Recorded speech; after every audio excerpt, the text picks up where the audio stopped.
박근혜 대통령, 박근혜라는 실체가 아무것도 없다는 거에 대해서는 저희들도 어느 정도 인식하고 있었어요. 대화가 안 되는 분이셨어요. 그래서 지적 능력이 그 수준이 국가를 다스리거나 정책 결정을 할 만큼이 아니라는 건 알고 있었는데 설마 이 정도까지였을까 이런 생각을 했죠. 그 청와대에서 있었던 일. 예. 청와대에서 주로 출근을 안 하세요. 안 하시고 그냥 혼자 앉아서 밥 먹고 혼자 드라마 보고 주사 맞고 그게 가장 중요한 부분입니다. 그랬습니다. 그래서 세월호 때 특별히 세월호 때 우리 대통령이 우리 컨트롤 타워가 설마 아무것도 안 했겠어 이렇게 했는데 안 했다는 게 계속 보여지고 그리고 그 전후에 계속해서 주사를 맞습니다. 성형 주사를 맞았을 가능성이 굉장히 큰데 반드시 성형 목적이어야 할까요?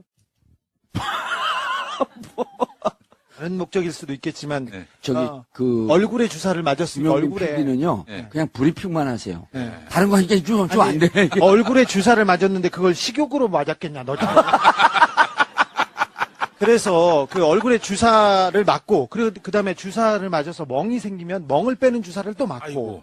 그래 계속 주기적으로 주사를 맞는 거를 보고 아이들이 차디찬 바닷물에서 그 갇혀 있는데 그리고 구조를 못해서 국민들이 발을 동동 구르고 있는데 그때 머리를 만지려고 시간을 허비하고 주사 맞고 그다음에 주사를 만져서 멍든 주사를 빼기 위해서 주사를 맞았느냐 맞고. 이런 부분이 하나씩 둘씩 드러나면서 정말 절망하게 됐죠. 김용민 PD는 네. 박근혜 전 대통령의 민낯이 드러날 때 어떤 측면이 야 정말 이럴 수가 있을까 이렇게 가장 충격받은 대목이 어떤 대목이에요? 일단 그 세월호 문제도 그렇고요. 그 7시간 후에 나타나서 했던 말이 아니 구명 그 조끼를 입고도 그 찾지 못하냐 이런 말을 했을 때 완전히 그 3차원의 세계 갔다 오신 거 아니에요. 그래서 그 현황 파악도 전혀 안 되고 이제 와서 엉뚱한 얘기를 하는 거 보면은 이게 전 그때 직감을 했거든요. 이건 뭐 그분이 상황 관리를 하지 못했구나. 예. 상황을 장악하지 못했구나.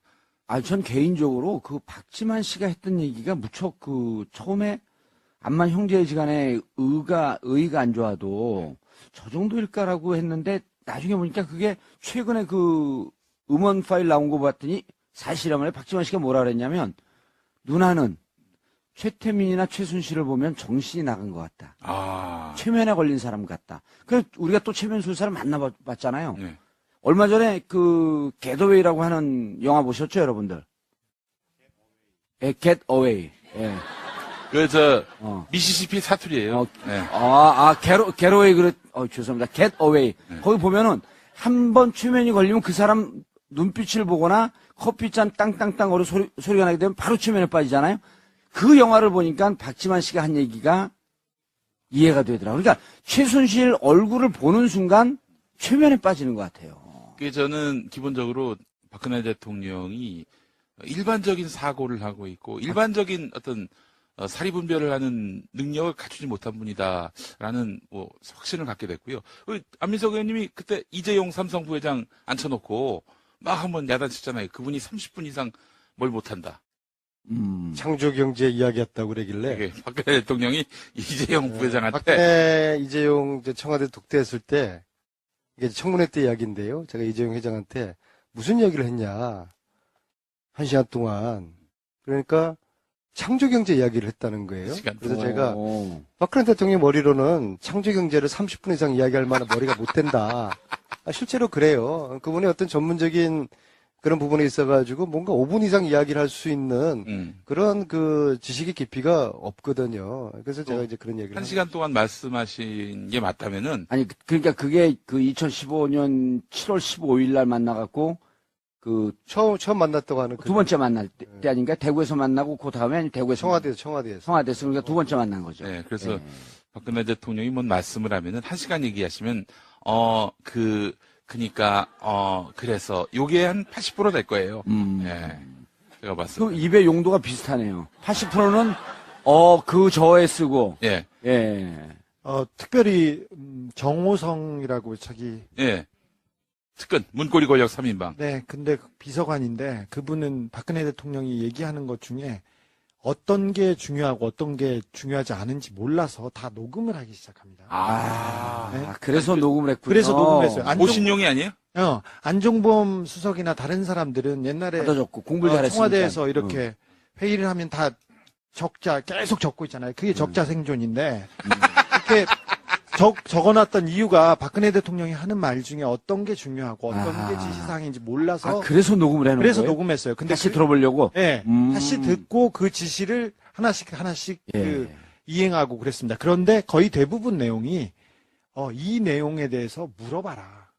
뭐 어떻게 하냐. 그렇게 최순실한테 물어보라는 그렇게 계속 조언이 아니죠. 녹음 내용의 대부분이 최순실한테 물어봐라. 네. 최 선생님 뭐라고 하냐. 이건 어떻게 해야 되냐. 내일 어떻게 해야 되는데. 그래서 지시를 받아요. 최순실한테.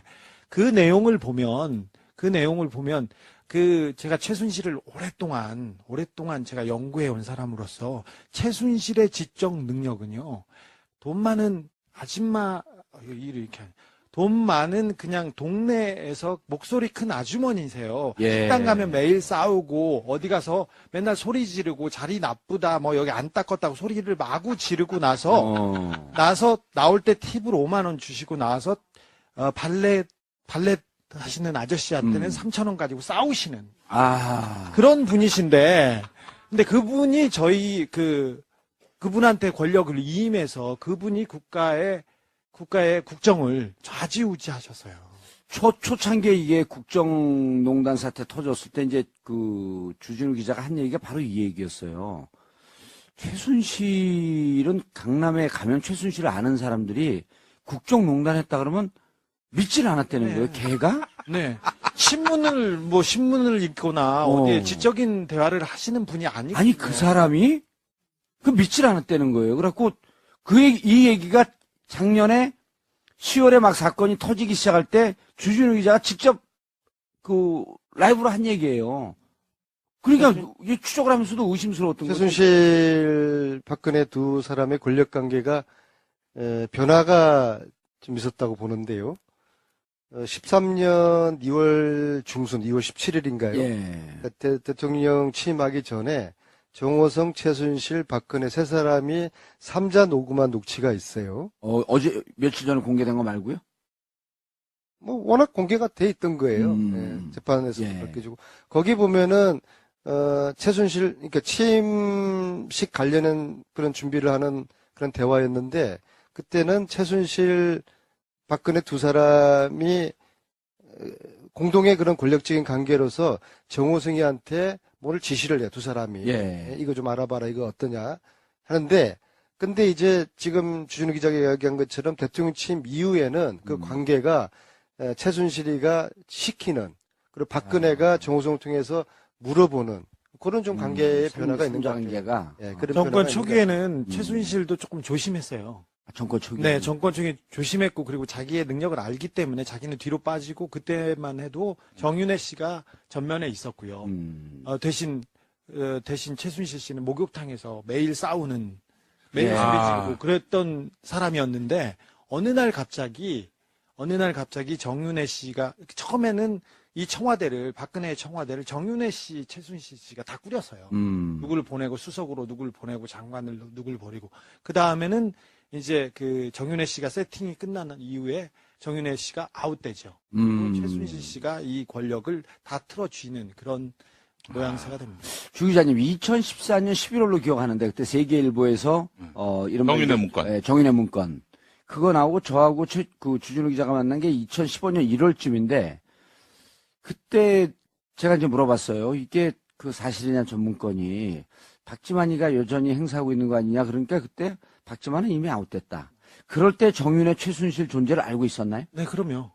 2007년에 유경재단 폭력 사건이 있습니다. 근데 그 전부터 2001, 2년서부터 그 사건이 시작됐어요. 유경재단 폭력 사건이 계속 있었는데 이 폭력 사건의 배우로 그 폭력 사건에 돈을 대주고 살인을 교사했다는 혐의로 입방아에 오른 사람은 박지만 씨였으나 이 사람 뒤에 최순실과 정윤회가 있었습니다.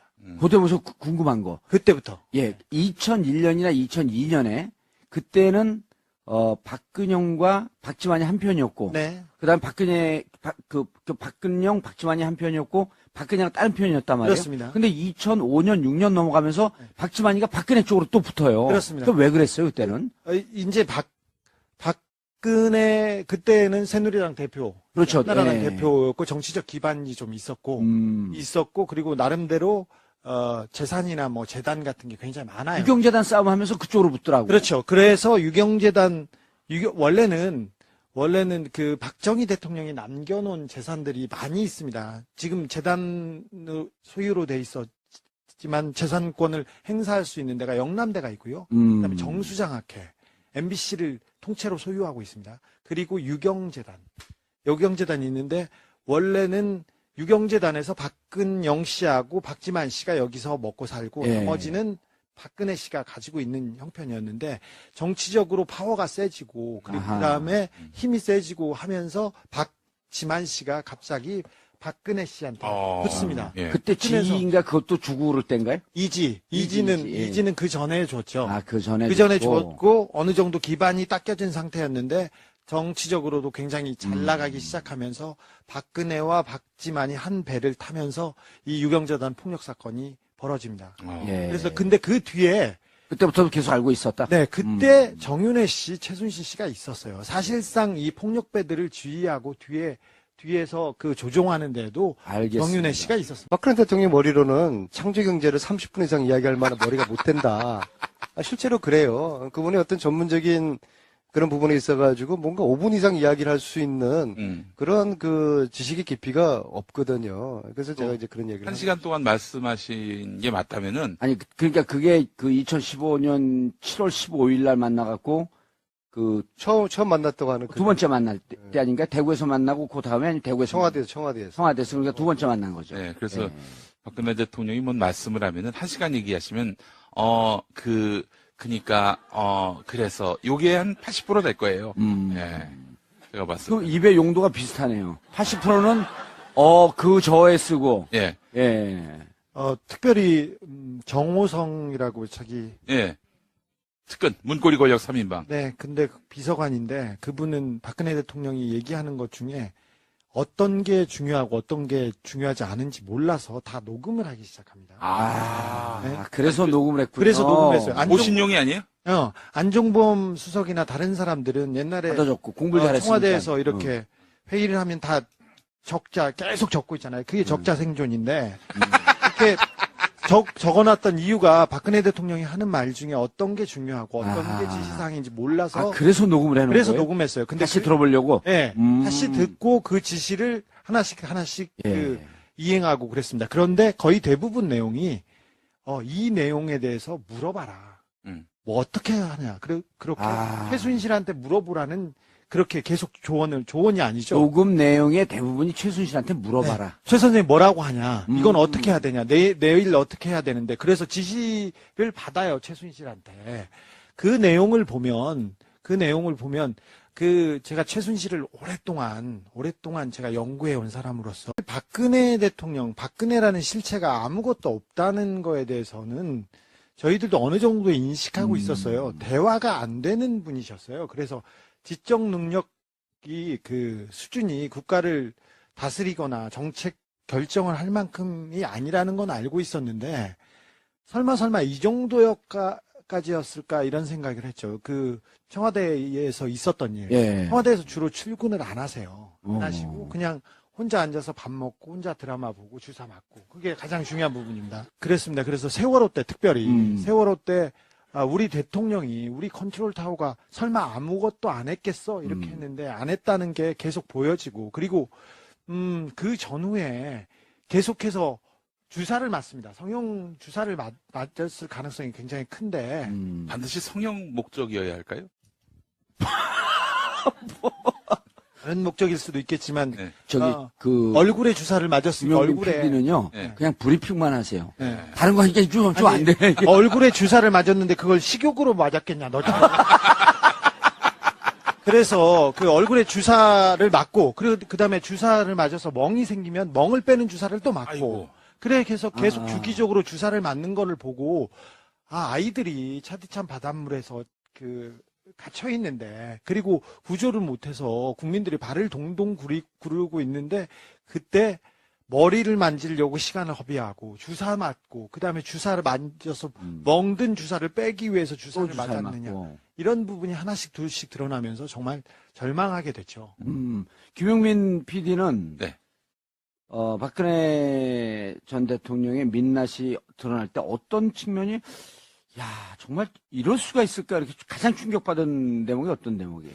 일단 그 세월호 문제도 그렇고요. 사람이 예. 이거 좀 알아봐라, 이거 어떠냐 하는데, 근데 이제 지금 주진우 기자가 이야기한 것처럼 대통령 취임 이후에는 그 관계가 최순실이가 시키는, 그리고 박근혜가 정호성을 통해서 물어보는 그런 좀 관계의 변화가 있는 것 같아요. 관계가 예, 그런 정권 변화가 있는 것 초기에는 최순실도 조금 조심했어요. 정권 초기. 네, 정권 초기 조심했고, 그리고 자기의 능력을 알기 때문에 자기는 뒤로 빠지고, 그때만 해도 정윤회 씨가 전면에 있었고요.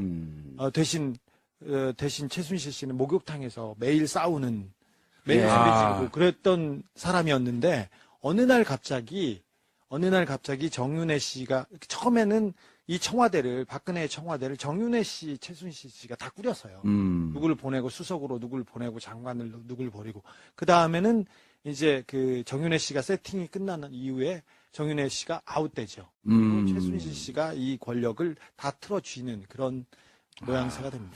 주 기자님 2014년 11월로 기억하는데 그때 세계일보에서 이른바 정윤회 이제, 문건. 예, 정윤회 문건 그거 나오고 저하고 그 주진우 기자가 만난 게 2015년 1월쯤인데 그때 제가 이제 물어봤어요. 이게 그 사실이냐 전 문건이 박지만이가 여전히 행사하고 있는 거 아니냐. 그러니까 그때 박지만은 이미 아웃됐다. 그럴 때 정윤회 최순실 존재를 알고 있었나요? 네, 그럼요. 2007년에 유경재단 폭력 사건이 있습니다. 근데 그 전부터 2001, 2년서부터 그 사건이 시작됐죠. 유경재단 폭력 사건이 계속 있었는데, 이 폭력 사건의 배우로 그 폭력 사건에 돈을 대주고 살인을 교사했다는 혐의로 그 입방아에 오른 사람은 박지만 씨였으나 이 사람 뒤에 최순실과 정윤회가 있었습니다.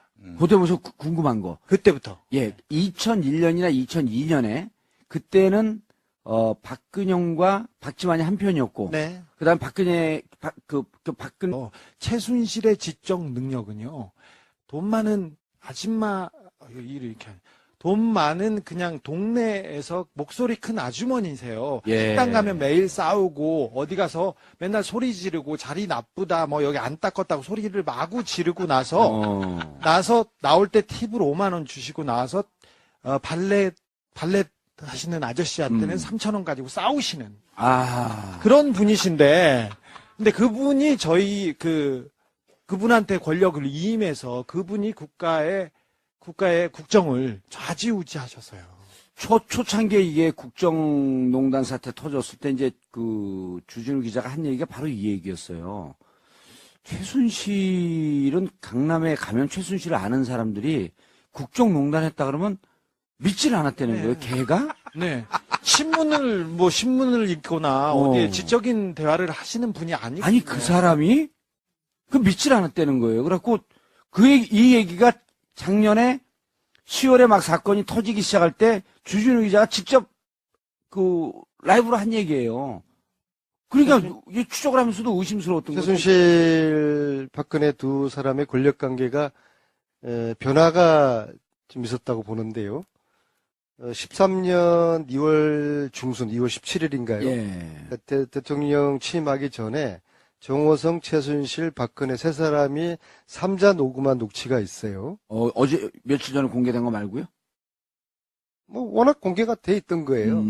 재판에서 밝혀지고 거기 보면은 최순실, 그러니까 취임식 관련한 그런 준비를 하는 그런 대화였는데 그때는 최순실, 박근혜 두 사람이 공동의 그런 권력적인 관계로서 정호승이한테 뭘 지시를 해요. 7시간 후에 나타나서 했던 말이, 아니 구명 그 조끼를 입고도 그 찾지 못하냐, 이런 말을 했을 때 완전히 그 3차원의 세계 갔다 오신 거 아니에요.